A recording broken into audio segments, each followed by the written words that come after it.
বিখ্যাত সাহাবী সালামাতুল আনসারী রাদিয়াল্লাহু তাআলা আনহু। কষ্ট হয়, আল্লাহর হাবিব তাকে মদিনায় পাহারাদারির দায়িত্বে নিয়োজিত করেছে, আর নবী করিম সাল্লাল্লাহু আলাইহি ওয়াসাল্লাম সাহাবীদেরকে নিয়ে যুদ্ধের ময়দানে অবতরণ করেছে। সালামাতুল আনসারীকে দায়িত্ব দেওয়া হইল, তুমি মদিনায় পাহারাদারি করবা, কার ঘরে বাজার লাগবে ওটা পৌঁছায়া দিবা। আল্লাহু আকবার বলেন। এই কাজ তোমাকে দেওয়া হইল। সালামাতুল আনসারী তিনি চলে গেল, তার এক বন্ধুর বাসায় গিয়া খবর নিল বাজার আছে না নাই। সেই বন্ধু জিহাদের ময়দানে নবীর সাথে, ওই বন্ধুর নাম হলো বিখ্যাত সাহাবী আব্দুর রহমান রাদিয়াল্লাহু তাআলা আনহু। সালামাতুল আনসারী তার ঘরে প্রবেশ করে আওয়াজ দিল, কিছু লাগবে নাকি? যদি লাগে তাহলে বাজারের ব্যাগ দেন। পর্দার ভিতর থেকে সাঈদ ইবনে আব্দুর রহমানের স্ত্রী হাতটা বাড়ায়া ব্যাগটা তুলে দিল। মহিলা মানুষ যখন হাতটা বাড়াইছে, সুন্দর হাত, এটা দেইখা ফেলাইছে। দেখার সাথে সাথে তার ভিতরে নফস জাগ্রত হয়েছে, আস্তে করে হাতটা ধইরা ফেলাইছে। কথা কি বুঝতেছেন? পরনারীর হাত ধরছে, মানে বন্ধুর স্ত্রীর হাত ধইরা ফেলাইছে, ভাবির হাত ধরছে। ওই উরুল হিকায়াতে আসছে হাতটা খপ করে ধরছে, মানে ভিতরে একটা ভাব চলে আসছে। যখনই হাতটা ধরল, তখন ভিতর থেকে যেই মহিলার হাত ধরছে সেও কিন্তু যেন তেন মহিলা না, সেও নবীর সাহাবীর স্ত্রী। তখন সেই মহিলা চিৎকার মেরে বলল, ইন্নী আখাফুল্লাহ,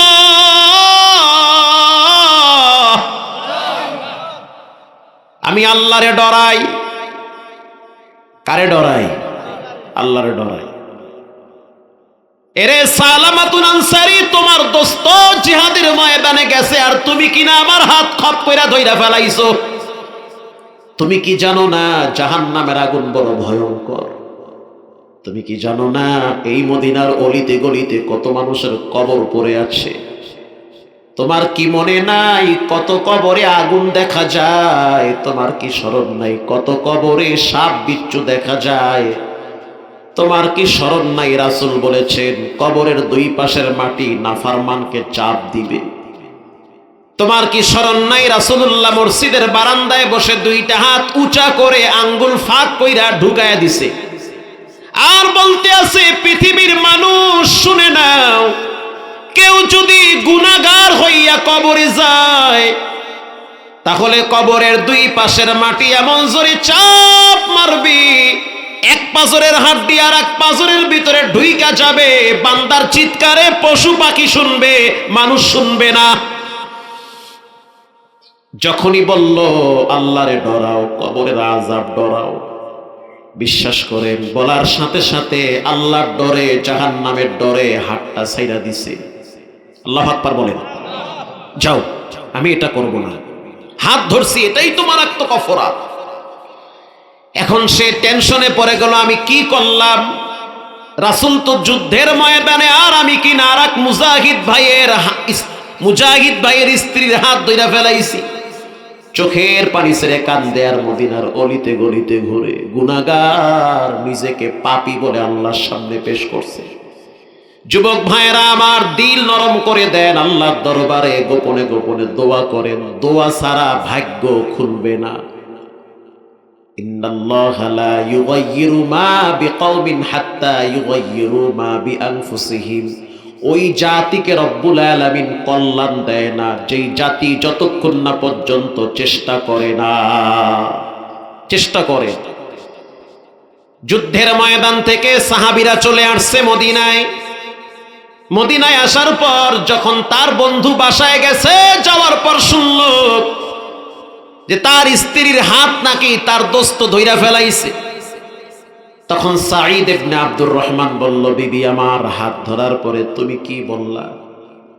মা বোনেরা দিলের কান লাগায় শুনেন, তারাও নারী, তোমরাও নারী। তোমাদের সময় কাটে ওই যে কিরণমালার জি বাংলার মাধ্যমে। আর আসতে বলবেন না, জোরে বলেন। আর তাদের সময় কাটতো আল্লাহর ডরে যায় নামাজে, কারণ তারা নাকের ভিতরে আল্লাহর জান্নাতের ঘ্রাণ পাইতো। আর আমাদের মা বোনেরা নাকের ভিতরে পার্লারের ঘ্রাণ পায়। সাঈদ ইবনে আব্দুর রহমান বলল, তাহলে সেই দোস্ত কোথায়? জানি না সে কই গেছে। সাঈদ ইবনে আব্দুর রহমান তার তালাশে তার বাড়িতে গেছে। যাওয়ার পরে বলল, ভাই যা হওয়ার হইছে, চলো নবীর দরবারে, আমি মাফ কইরা দিছি। আমার বউয়ের হাত টানা ধরছো, যাও মাফ কইরা দিছি, আমার বউ তোমারে মাফ করছে। সাঈদ ইবনে আব্দুর রহমানের কথায় সালামাতুন আনসারী বলল, তোমার স্ত্রী না হয় মাফ করছে, তুমি না হয় মাফ করছো, রসুল কি মাফ করবে নাকি? আল্লাহ কি মাফ করবে নাকি? এটা তো মারাত্মক বিপদ। আমি এই বিপদ নিয়ে কোথায় যাব? বিশাল একটা পাহাড় আমি মাথায় নিয়ে ঘুরতেছি। এটা বলার পরে সাঈদ ইবনে আব্দুর রহমান বলে, তাহলে কি করা যায় বলো? চলো ওমরের দরবারে, দেখি সমাধান করা যায় কিনা। আল্লাহু আকবার বলেন। কে সেই ওমর? লাউ কানা বাদি নাবিয়্যান লাকানা উমর। নবীর পরে কেউ যদি নবী হইতো, আল্লাহ পাক হযরত ওমরকে নবুয়তের চেহারে বসায় দিত। ওমরের দরবারে গেছে, ওমর এই কাজ করছি, ক্ষমা চিনি, আমি জানি না রাস্তা মাপো, আমি জানি না রাস্তা মাপো, আমি এটা জানি না, তুমি তোমার রাস্তা মাপো। সালামাতুন আনসারী চিন্তায় পড়ে গেল, ওমর তো গরম মেজাজের মানুষ, হয়তো রাগ বেশি করছে। কথা কি বুঝতেছেন? তাহলে কি করা যায় বলে, নরম সাহাবী আবু বকরের কাছে গিয়া দেখি বেগানা নারীর হাত যে ধরছি, এই ঝামেলার থেকে বাঁচা যায় কিনা, ক্ষমার রাস্তা আছে কিনা। হযরত আবু বকর তিনি নরম দিলের মানুষ। আরহামু উম্মতি বি উম্মতি আবু বকর ওয়া আশাদ্দুহুম ফি আমরিল্লাহি উমর। হযরত ওমর নরম দিলের মানুষ, আবু বকর, ওমর হলো শক্ত দিলের মানুষ। আবু বকরের দরবারে গেল, আবু বকর বলল, আমি জানি না বিষয়, তোমার রাস্তা তুমি মাপো, চেহারা তোমার আমি দেখতে চাই না। আল্লাহু আকবার বলেন। খুব রাগ করছে, তোমার দোস্ত যুদ্ধের ময়দানে গেছে, আর তুমি কিনা তোমার দোস্তের বইয়ের হাত ধরলা। যাও তোমার রাস্তা তুমি মাপো। সাঈদ ইবনে আব্দুর রহমান কিন্তু সাথেই আছে, যার স্ত্রীর হাত ধরছে সে সাথে আছে। তাহলে একটা কাজ করি, ওসমানের দরবারে চলো, সে তো নরম মানুষ। কে সেই ওসমান? লিকুল্লি নাবিয়্যিন রাফীকুন ওয়া রাফীকি ইয়ানি ফিল জান্নাতি উসমান। প্রত্যেক নবীর সাথে জান্নাতে এক একজন বন্ধু হবে। রাসূল বলেন, আমার সাথে আমার জান্নাতে আমার বন্ধু হবে আমার জামাতা হযরত ওসমান। চলো সেই ওসমানের কাছে। ওসমানের কাছে গেছে। রাসূল বলেন, সাহিলিল হিসাব আলাল উসমান। আল্লাহ বিচারের দিন আমার সম্পদশালী ওসমানের হিসাব সহজ করে দেন। ওসমানের কাছে গেছে। ওসমান বলে, রাস্তা মাপো, তোমার চেহারা আমি দেখতে চাই না। তার মানে বিষয়টা কি নরমাল না জটিল? জটিল বিষয়। সাঈদ ইবনে আব্দুর রহমান বলল, তাহলে একটা কাজ করি, সরাসরি নবীর দরবারে যাই। এবার আল্লাহর হাবিবের দরবারে যাওয়া হইল। রাসূলুল্লাহ সবকিছু শুনল। শোনার পরে বলল, তোমার ব্যাপারে আমি কিছু জানি না, তুমি রাস্তা মাপো। যুবক ভাইয়েরা আমার, জেনা ব্যভিচার থেকে নিজেরে বাঁচাও, পরনারী আসক্ত থেকে নিজেকে বাঁচাও, হারাম রিলেশন থেকে নিজেকে বাঁচাও। এগুলো মানুষকে ধ্বংসের দরওয়াজায় পৌঁছায় দেয়। তুমি পাপ করবা, তোমার পরবর্তী প্রজন্ম পাপের অভ্যাস গড়ে উঠবে। তুমি খারাপ রাস্তায় পা বাড়াবা, লেখা রাখো, এই বদ অভ্যাস তোমার ফ্যামিলির ভিতরেও হতে পারে। ছেলে মেয়েকে বাঁচানোর স্বার্থে হইল নিজেকে পাপ থেকে বাঁচাতে হবে। একটা মেয়ের ওড়না ধরে টান মারছেন, মনে করেন না বাচ্চা গেছেন, অপেক্ষায় থাকেন, আপনার মেয়ে আপনার বোনের ওড়না ধরে আরো 10 জনের টান দিবে, দেখবেন বাপ কিছু বলতে পারবেন না। সিচুয়েশন এমন হয়ে যেতে পারে। কুল্লু নাফসিন বিমা কাসাবাত রহিনা। প্রত্যেকটা মানুষ সে তার কৃত কর্মের কাছে ধরা খেয়ে যায়। আল্লাহর হাবিব বলল, চলে যাও, তোমার সিদ্ধান্ত আল্লাহ দিবে, আমি কিছু জানি না। সালামাতুন আনসারী বলল, সাঈদ ইবনে আব্দুর রহমান, আমি বড় অপরাধী, মারাত্মক অপরাধ করেছি, আমি বুঝতে পারছি। অপরাধী ব্যক্তিকে এভাবে ছেড়ে দেওয়া ঠিক না। আমি যেহেতু অপরাধী, তাহলে একটা দরিয়ায় না আমার হাত দুইটা বাঁধা ফেলাও।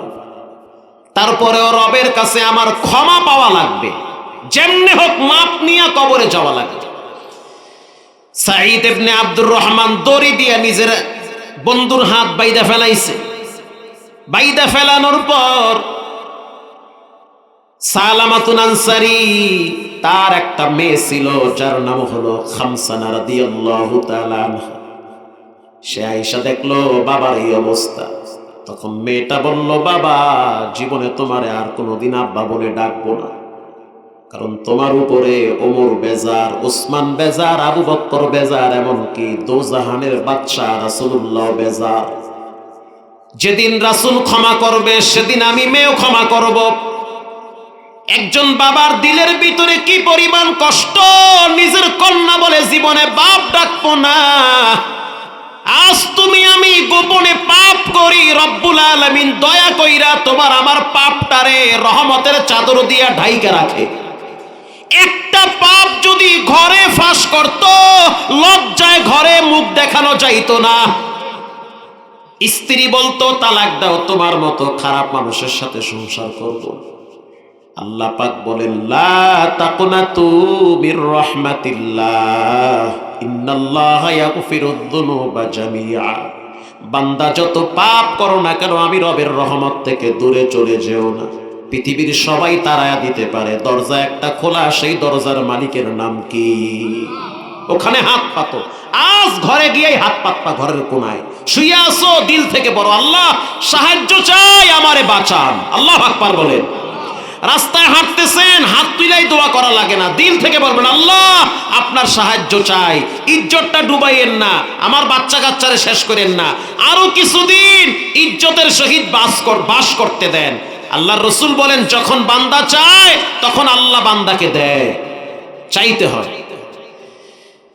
সালামাতুন আনসারী চলে গেল পাহাড়ের চূড়ায়।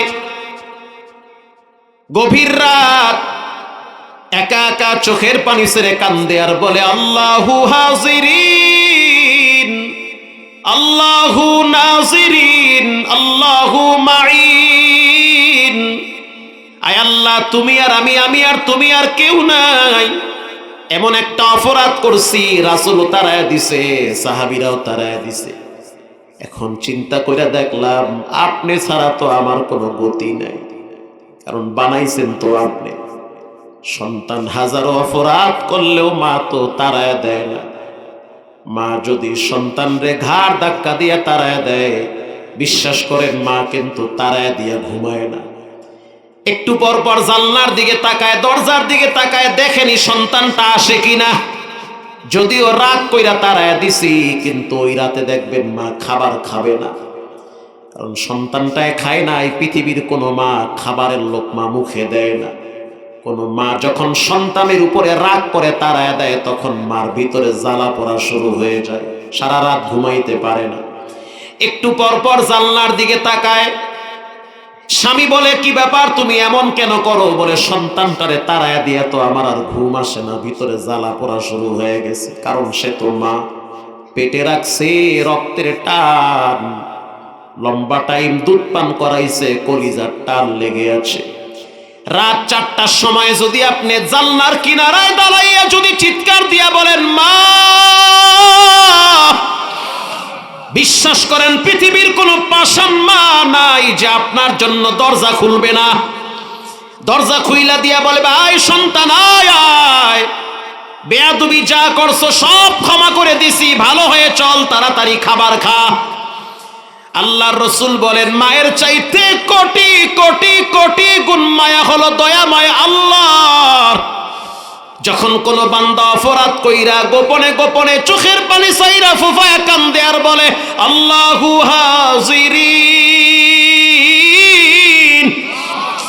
তখন রবের বড় মায়া লাগে। তখন রব বান্দারে তাড়ায় দেয় না, পাহাড়ের চূড়ায় দাঁড়ায় বলল, আল্লাহ পাপ তো কইরা ফেলাইছি, পাপ তো মারাত্মক কইরা ফেলাইছি। বাচ্চা মেয়েটাও বলছে নাকি আমি খারাপ, ভালো না। এখন আমি লজ্জায় মুখ দেখাইতে পারি না, কার কাছে যাব? কেউ তো আমারে মূল্যায়ন করে না। এখন আমি চিন্তা করে দেখছি, যেই মালিক বানাইছে একমাত্র সে পারবে যার সমাধান করার। এখন চাইলে আমারে মাফ করতেও পারেন, চাইলে আমারে আসমান থেকে আগুন পাঠায়া পুইরা ফেলাইতে পারে। বিশ্বাস করেন, যখন তার কান্নার আওয়াজ শুরু হয়েছে, প্রতিটা আওয়াজ আরশে আজিমের দরওয়াজায় গিয়া ধাক্কা লাগছে।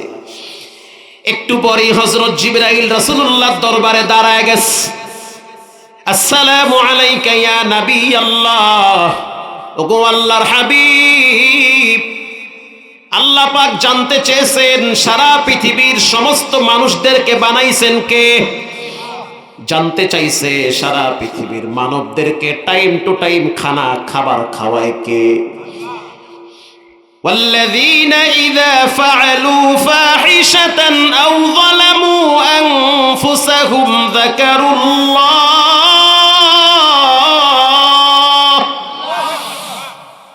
রব্বুল আলামিন বলেন, রাসূল আপনি জানায়া দেন, যেহেতু গুনাহ করছে, ফায়সা কাজ করছে, খারাপ কাজ করছে, আবার তওবা করছে, যাকারুল্লাহ, আমাকে স্মরণ করেছে, রাসূল আপনি জানায়া দেন ওই সাহাবীর সব গুনাহ আমি আল্লাহ মাফ করে দিয়েছি। আপনি তাড়াতাড়ি জানায়া দেন। আল্লাহর হাবিব দ্রুত ডাক দিয়েছে ওমরকে। কই ওমর, কোথায় তুমি? বলে আমি তো হাজির। তাড়াতাড়ি সালামাতুল আনসারীরে খবর দাও, তার কান্নার আওয়াজ চোখের পানিতে আরশে আজিম ঠান্ডা হয়ে গেছে। হযরত ওমর রাদিয়াল্লাহু তাআলা আনহু বলল যে ঠিক আছে, তাহলে আমি যাই। আবু বকর বলে তাহলে আমিও যাই। সালমান ফার্সি মুরব্বী সাহাবী, তিনি বয়োবৃদ্ধ বয়স্ক সাহাবী, দাড়ি পাকা সাহাবী, সে বলল ইয়া রাসূলুল্লাহ আমারে পাঠান, আমি বুড়া মানুষ, আমি গেলে হয়তো আসবে। কারণ তার মনের ভিতরেও কষ্ট আছে। এই ওমর, ওসমান, আলী সবাই তো তারে তাড়ায়া দিছে, হয়তো নাও আসতে পারে। সালমান ফার্সি এবং হযরত আবু বকর ওমর বিশাল এক কাফেলা রাত্রিবেলা চলে গেল পাহাড়ের দিকে। পাহাড়ি অঞ্চলের রাখালদের কাছে প্রশ্ন করলো, সালামা নামের কোন যুবক এই পাহাড়ে আছে? সবাই বলল সালামাকে চিনি না, তবে হ্যাঁ রাত্রিবেলা একজন মানুষের কান্নার আওয়াজে আমরা ঘুমাইতে পারি না। সেই মানুষটা কোথায়? বলে পাহাড়ের পাদদেশে গর্তের ভিতরে। হযরত সালমান ফার্সি বলে আমি আর আবু বকর ভিতরে ঢুকছি। ভিতরে ঢুইকা দেখলাম একজন জীর্ণ শীর্ণ মানুষ গুহার ভিতরে সিজদায় পইরা কান্দে। আল্লাহু আকবার। তার চোখের পানি বায়া বায়া বায়া বায়া বায়া বায়া পাথর ভিজতেছে। আমি গিয়া বললাম, সালামারে, আল্লাহর পক্ষ থেকে সুসংবাদ, রাসূল বলেছে তোমাকে আল্লাহ ক্ষমা করেছে, চলো মদিনার দিকে। সালামাতুল আনসারী বলে না, আমি যাব না। কেন? রাসূল পাঠাইছে? পাঠাইছে তো। বলে হ্যাঁ পাঠাইছে। সালামাতুল আনসারী ধুলা বালু চুল এবং দাড়ি মাখা, তিনি এবার রওনা হয়েছে মদিনার দিকে। আসতে আসতে ফজর হয়ে গেছে। কি জীবন তাদের, তারাও মারা গেছে, তুমি আমিও মরব। প্রতিদিন তো রাস্তাঘাটে মানুষ মরে রে বাবা। সালামাতুল আনসারী তিনি যখন মদিনায় প্রবেশ করলো, তখন রাসূলুল্লাহ মসজিদে নববীতে ফজরের নামাজের ইমামতি করতেছে। সাহাবায়ে কেরাম শত শত সাহাবীরা পিছনে দাঁড়ায় আছে। আল্লাহর হাবিব প্রথম রাকাতে তেলাওয়াত করলো চমৎকার একটি সূরা। সেই সূরাটার নাম হলো সূরা মুলুক। তাবারাকাল্লাযী বিয়াদিহিল মুলক ওয়া হুয়া আলা কুল্লি শাইইন কাদির। দ্বিতীয় রাকাতে তেলাওয়াত করলো আল্লাকুমুত তাকাসুর হাত্তা যুরতুমুল মাকাবির। সালামাতুল আনসারী রাসূলুল্লাহর মুখে যখন এই সূরাটা শুনলো, আল্লাকুমুত তাকাসুর, আল্লাকুমুত তাকাসুর, মানুষগুলো প্রাচুর্যের লোভে অলস হয়ে গেছে। হাত্তা যুরতুমুল মাকাবির, তাদের পেট ভরা হবে কবরের মাটির দ্বারা, তারা দুনিয়ামুখী হয়ে গেছে। এই আয়াত যখন সালামার কানে গেছে, নামাজের ভিতরে চিৎকার মাইরা মাটিতে পইরা বেহুশ হয়ে গেছে। বেহুশ যখন হয়ে গেল, রাসূলুল্লাহ সালাম ফিরাইলো, নামাজ শেষ হয়ে গেল। আল্লাহর হাবিব আর সাহাবীরা চতুর্দিকে ঘিরা ধরছে, দেখি কি হইছে। লড়াচড়া করে না, মুখ থেকে ফেনা বের হয়ে গেছে। সালমান ফার্সি তদানীন্তন সময়ে তিনি ডাক্তার ছিল। আল্লাহর হাবিব বলে, সালমান দেখো ভিতরে কি রুহু আছে না নাই। হাতটা যখন লাড়া দিয়া দেখছে না রুহু নাই, রফিকে আলার ডাকে সারা দিয়া চইলা গেছে, জান বের হয়ে গেছে, নামাজের ভিতরে তার রুহুটা বের হয়ে গেছে। আল্লাহর হাবিব বলল, পানি দিয়া গোসল করাও, তাড়াতাড়ি কাপন পরাও, জানাজা পড়ানো হবে। আল্লাহর হাবিব জানাজা পড়ানোর জন্য নিজে হাইটে আসতেছে। যখন কদম কদম সামনে বাড়ায়, রাসূলুল্লাহ বুড়া আঙ্গুলের উপরে ভর দিয়া হাঁটে, পুরা পা মাটিতে লাগায় না। হযরত ওমর চিৎকার মেরে বলে, ইয়া নবী আল্লাহ, আমি দেখতে পাইতেছি আপনার পায়ে বুঝি ব্যথা হইছে। রাসূল বলে, ব্যথা হয় নাই, তাহলে আপনি গুরমুরের উপরে কেন ভর দিয়া হাঁটেন? আল্লাহর রাসূল বলেন, সাল আমার তওবা এমন ভাবে কবুল হয়েছে, লক্ষ লক্ষ ফেরেশতারা তার জানাজায় অংশগ্রহণ করছে, মাটিতে পা রাখার জায়গা আমি পাই না। বকুম চুস্তি নামাজে পাঞ্জে গানা, ফাওয়াইলুল লিল মুসাল্লিন আল্লাযিনা। আয় বেরাদার দূরে বাসা জিয়ারে বদ, ইয়ারে বদ বদ তোর বুয়াদ আজমারে বদ। একটা মেয়ে দৌড়ায় আসছে, দৌড়ায় আইসা বলতে আছে, আব্বু তুমি তো নবীরে খুশি বানাইছো, আল্লাহরে খুশি বানাইছো, সবাইরে খুশি বানাইলা, কিন্তু তোমার সাথে আমার দেখা আর হইল না। মেয়েটা বৈশা বৈশা কান্দে। রাসূল বলেন, কান্দো না, খামসানা, আজ থেকে তোমার বাবা মুহাম্মদ। কাঁদবা না তুমি? তাহলে চিন্তা করে দেখেন, ওই সাহাবী সাহায্য চাইছে, তওবা করছে, দোয়া করছে একজনের কাছে, মুখ খুলে বলেন তিনি হলেন কে? এজন্য আল্লাহর কাছে চাইতে হয়। কেমনে চাইবেন? দুইটা জিনিসের মাধ্যমে, ইস্তাঈনু বিসসাবরি ওয়াসসালাহ। এক নম্বরে নামাজ, দুই নম্বরে ধৈর্য। বলেন এক নম্বরে কি? দুই নম্বরে। এই দুইটা জিনিসের মাধ্যমে আল্লাহর কাছে সাহায্য চাবেন। এক নম্বরে নামাজ, দুই নম্বরে ধৈর্য। এই দুইটা জিনিসের মাধ্যমে রবের কাছে সাহায্য চাবেন। নামাজ ছাড়া যাবে না। মসজিদে দান করেন অথচ নামাজ পড়েন না, কথা কন না কা? কেন নামাজ পড়বেন না বাবা? প্রতিদিন 5 ওয়াক্ত নামাজ পড়েন। ঈদের আগের দিন রাত্রিবেলা টের পান নাই, বগুড়া এক ডাক্তার আসতেছে ঢাকা থেকে, চাঁদের রাইতে। আমি ঈদের নামাজ পড়াইছি শিবগঞ্জ কেন্দ্রীয় ঈদগাহ মাঠে, বগুড়া। 25 থেকে 30 হাজার সেখানে মুসল্লি হয়। গত বছর পড়াইছি, এবছরও পড়াইছি, খুব জোরাজোরিতে পড়াইছি। এক কথায় পুরা এলাকাবাসী একমত, হুজুরকে যেমনে হোক আনা লাগবে। মসজিদ থেকে ছুটি নাই, তারপরও জোর কইরা এক পর্যায়ে ভালোবাসার বন্ধনে আবদ্ধ করে সেখানে নিয়ে আসছে। চাঁদের রাইতে, যেই রাত্রে চাঁদ উঠছে সেই রাত্রে MBBS ডাক্তার ঢাকা থেকে যাইতেছে বগুড়ায়। গাড়ির ভিতরে মেয়ে বসা, বাবা বসা, তারা কত রকমের স্বপ্ন যে কালকে ঈদ করব গ্রামের আপনজনদের সাথে। আল্লাহর সিদ্ধান্ত হইল ঈদ করা লাগবে না, কবরে চলে আসো। গাড়ি অ্যাক্সিডেন্ট কইরা দুমরে মুচরে ফুটবল হয়ে গেছে গাড়ি। গাড়ি কাইটা কাইটা লাশটাই না বের করা লাগছে। এই তো মানুষের জীবন, এখন ভালো একটু পরে খারাপ। এজন্য পায়ে হাত দিয়া বলি, অনুরোধ করে বলি, সালাত ছাড়া যাবে না, নামাজ ছাড়া যাবে না। নিজের ভালো তো পাগলেও বুঝে। সারাদিন ছেলেমেয়ের জন্য খাটেন, বিশ্বাস করেন এই ছেলেমেয়ের স্বার্থে যদি একদিন আঘাত লাগে, এরাই দেখবেন আপনার জীবনের দুশ্মন হয়ে যাবে। কথা কন না কেন? স্ত্রীর স্বার্থে একদিন স্বার্থে আঘাত লাগলে দেখবেন চেহারা কালা হয়ে যাবে। যাদেরকে আপন ভাবেন এরাই হবে জীবনের সবচেয়ে বড় দুশ্মন। এরা দুনিয়ারও দুশ্মন, মরার পরেও দুশ্মন। এজন্য দোকানদার ভাই আজান হয়ে যাবে, শাটার লাগায়া দেন, কারণ এখন যেটা করবেন ওটা আপনার নিজের জন্য। কথা কন না কা? কৃষকওয়ালা ভাই ক্ষেত খামারে কাজ করেন ছেলেমেয়ের জন্য, স্ত্রীর জন্য। আর যখন জোহরের নামাজের সময় হয়ে গেছে, আপনার মতো অনেক কৃষক দেখছি ক্ষেতের ভিতরে গামছা বিছায়া দিয়া সেজদায় লুটিয়ে পড়ে। আপনি কেন পারবেন? বলবেন হুজুর কাপড় ঠিক নাই, পানি মারেন কাপড়ে, যেমন কাপড় আছে তেমন নিয়েই নামাজ পড়েন। তারপরেও নামাজ ছাড়া যাবে? ইয়া আইয়ুহাল্লাযীনা আমানুস্তাঈনু বিস-সাবরি ওয়াস-সালাহ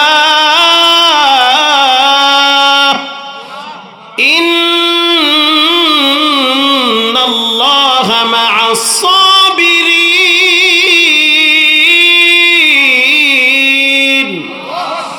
আল্লাহর কাছে সাহায্য চাওয়ার মাধ্যম হলো দুইটা। এক নম্বরে নামাজ। মেয়ে কথা শুনে না, নামাজে দাঁড়ায় যান। স্ত্রী কথা শুনে না, নামাজে দাঁড়ায় যান। দুশ্মন বাইরে গেছে, নামাজে দাঁড়ায় যান। কারণ বান্দা যখন সিজদা দেয় তখন রবের একেবারে নিকটতম হয়ে যায়। এজন্য নামাজ ছাড়া যাবে না, আর ধৈর্য ছাড়া যাবে না। জীবনে ঝড় তুফান বিপদ আপদ অনেক আসবে, ধৈর্য ধরা লাগবে। অসবিরু ওয়ামা সাবরুকা ইল্লা বিল্লাহ। আল্লাহ তার রাসূলকে বয়ান করে, রাসূল আপনি আমার জন্য ধৈর্য ধরেন। সুবহানাল্লাহ বলেন।